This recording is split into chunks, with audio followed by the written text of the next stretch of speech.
Good afternoon, everybody. This is episode 4 of Riding with the Rabbi. Thank you, everybody, for your great feedback. And with Neil.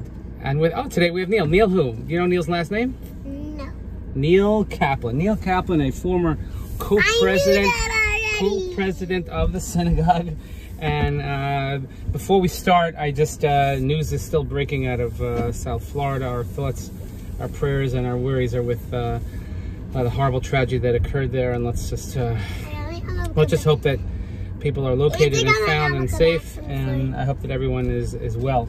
But so Neil, actually, we're pulling out onto out of Neil's house here. It's not only a an interview, but it's also a concierge taxi service. That's great. That's right. So Neil, tell me, how long have you lived in Livingston? I moved to Livingston when I was 5 years old. So like 20 years ago. I'm 5 years old. Pretty good, yes. I grew up most of my life in Livingston, except for high school and college. I was in Florida. Okay. But after that, came back to Livingston. Okay. Oh, you like this car? I've never been in it before. Right. What kind of car is this? It's a Volvo. You ever had a Volvo? I should talk to my wife about getting one, maybe. How many Volvos have you had? In the last 24 years, I think we've had 9 or 10 Volvos. Wow, and we only get them from one place, right? One place only, Prestige Volvo. Prestige Volvo. Who should they ask for? Who should people ask for? Ask for Matthew. Matthew. Okay, so let's turn up here. Let's go visit some of the old neighborhood. Okay, great. But, okay, so you live here, and how many years have you and Debbie been married? Debbie and I have been married for 24 years. 24 years. Yes. And how did you meet? We met on a blind date. Her aunt and my sister were at a Jewish Federation function, and after the Federation function, I got a phone call from my sister saying, I have a phone number for you. Please call this young lady. Okay, very nice. And how long did you date for? We dated for 6 months, and then we got engaged. Wow. Yes. Wow. That's incredible. Yeah. So Livingston's always been a big part of your life, then? Very big part of my life, yes. On all sides now? Correct. Okay, that's good. I like that. And you and Debbie actually have a very important milestone or a benchmark in the history of our shul. That is correct. Right, which is? Debbie and I were the first couple married from Eitz Chaim. So once Eitz Chaim was formed, the first wedding in any family that took place in Eitz Chaim was your wedding. Correct. Amazing, wow. And where are we going? We have to take Neil. We have to drop him off somewhere. So okay, and how you doing? I know you're still in the year of mourning for your mom. Yes. And how you doing with that? I'm dealing with it. It was I guess a pretty fast happening, but we remember the good times we had with my mom. She was a great lady. She loved my wife, my daughters. She was a fun, happy person. So we have to remember the good times that we had with her, and enjoy it. She'd be very proud of you. I mean, I remember your mom quite well, and she was always very, very proud of you. Here, let's swing by Baba's house here. This is good. Sounds good. I haven't seen this in a while. And okay, so tell me, and you are the president, a co-president of the shul. Here, we're just let's pull in and see. Let's pull in the driveway. Should we pull in and see the orange door? We can get it in the back of the video. We can get the orange door. How many years ago? 3 years ago. 4 years ago. 3 years ago, 4 years ago. Yes. And I remember you once said to me that you didn't. Oh, there it is. You can see it in the background. Okay, right in the back of our shot. There's the famous orange door. The famous orange door. Where? We miss Baba. Yes, we do. I can't see it. Here, look in the camera, Moshe. You can see it in the camera. Okay. I can see it. So, you said to me once. I remember this very clearly. You said that you didn't realize like how much work goes into running a shul, but also you didn't realize how fulfilling it would be. Correct. To really get involved. So share your thoughts with us on that.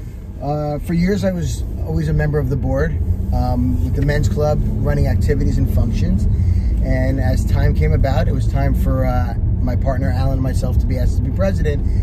And you don't realize every day what goes on in the shul. Yes, we're a small shul, but the phone calls, the follow-ups, the problems that happen, stuff in the kitchen that breaks. Right before Shabbos, something needs to get fixed. So there's a lot that has to be done quickly. I had a great partner in Alan, and we got things done, I think, pretty well. But after my 2 years, I have to say the most rewarding thing is that people are happy. And to make people happy and have them come to shul daily or on weekends or for functions or high holidays, and for them to be smiling and making friends and having a good time, that's the reward. Okay. But it's not, I mean, being just, we should just be clear, but being a president is not just about putting out fires and fixing things, right? No, it's not. It just has to be dealt with, and you know, it falls into your lap. Correct. Now, tell me this: what if I had to ask you, in the history of your many years here at shul, 24 years plus now? Yes. What's your greatest? Give me 3 moments. Well, at shul. Number 1 was Debbie and I getting married. Okay. It wasn't at the shul, but it was. Very good. Okay, yeah. And then I would say both my daughters being bat mitzvah at a time. Okay, and remember the haftarah that you did? Yes, that you pushed me to study hard. It was and it was well worth doing. Yes. Yes. Okay, and then one other, you and I shared a great moment, which one day when I figure out how to edit videos when I have more time, one of the greatest moments that you and I have had together is that I have it on video of you walking and seeing the kotel for the very, very first time. Yes, that was an experience, and I have to say, sharing with you and the people we're there with was something special I'll never forget. Right. I mean, it was a humble affair.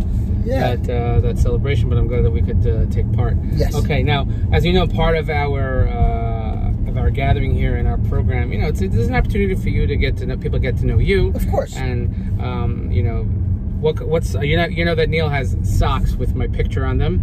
I'm still trying to figure that one out. Right. He has underwear. Not underwear. Like, pajamas. Thank God. Pajamas. Don't say underwear. Because then people are going to start talking about it. Yeah. Right, Moshe? Right. It's pajamas with my. Now, what would possess anyone in their right minds to get anything with my face on it? You know, I mean, a bullseye I can understand. So you know how I'm going to tell you how it started.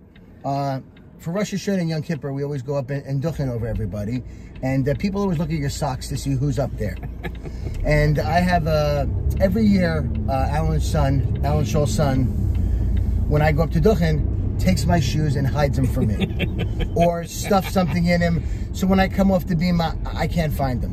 What? So I said, you know what? People always see my socks. I said, you know what? I'm going to order socks with the rabbi's face in them. So you know what? People laugh when I'm up there. That's funny. So that's how it got. And then it was time for Purim to have a costume. And I said, you know what? If I got the socks, let's go with the pajamas. So be prepared. You never know what's going to be next year. But you know what? That's one thing if I could say is that you always go out of your way to make sure that people get an extra laugh or a chuckle or just to be happy. And I think that's a great quality. And by the way, I see it in your kids, especially your girls, are always, no matter what, always smiling. Always smiling. I remember when Julia used to just roam the hallways, I always said she's probably the ambassador for the school because she's just walking around always smiling, and it's such a great quality. Never went to class, I don't think. It's okay. It doesn't matter. You know what? She got a diploma. She's done with college now. Done. She's graduated. Great. Done. Now, we have to do what we say. We have a portion. We have to do a little bit of Torah. This week's Torah portion is what? This week? Yeah. Let me go back to my yeshiva days. Balak. Okay. So do we know what happens at Balak? Yes. King Balak wasn't happy with the Israelites because they were Jewish. They were Jewish and they were winning battles against other nations, and he didn't like that. So he wanted to put a curse on them. Okay. But when he went to put the curse on them, it didn't work out, and out of the curse, they got praised. Under police. Right. Because Neil's on fire. Yes. Correct. Right. So he hired an evil sorcerer. His name was Bilam. Yes. Okay. Now, this is probably very appropriate these days, where, you know, there are people in the world that simply just want to get rid of us, or they want us to fall. And I think, you know, there's two ways to make yourself great. You could be great, or you could say whoever's opposite you or against you, you could put them down. It's like the #1 principle of bullying. Why do people bully? Because it makes you feel bigger when you put someone else down. So the sign of many of our enemies is that sometimes they want to make themselves greater by putting us down. When, you know, there's plenty of room in the world. They could be great, we could be great, and it's not a contradiction necessarily. So I think you know, we live in a time of anti-Semitism, which is on the rise, unfortunately, and you know, we need to be aware of this. And there are people out there that are trying to curse us, that want only evil for us. But the lesson of the parsha is that what happens to anybody that tries to curse us? Ultimately, what's going to happen? It's going to turn into what? it's going to backfire on them. And the backfire is going to turn into a blessing, right? Right. So we always have to recognize, but we have to look for it. We have to see the blessing and everything. So How do you know? this is really good. I'm really glad that we got to spend this time together, Neil. And I have to thank you for all you've done for our shul for all these years, but particularly for me and for my family and for this guy back here with his red Gatorade bottle flipping skills. But we should just continue to be blessed with good health and nachas from our families. But you particularly just continue the great work that you're doing for the shul and for the community. And thank you so much for coming on today. Great. Glad to do it.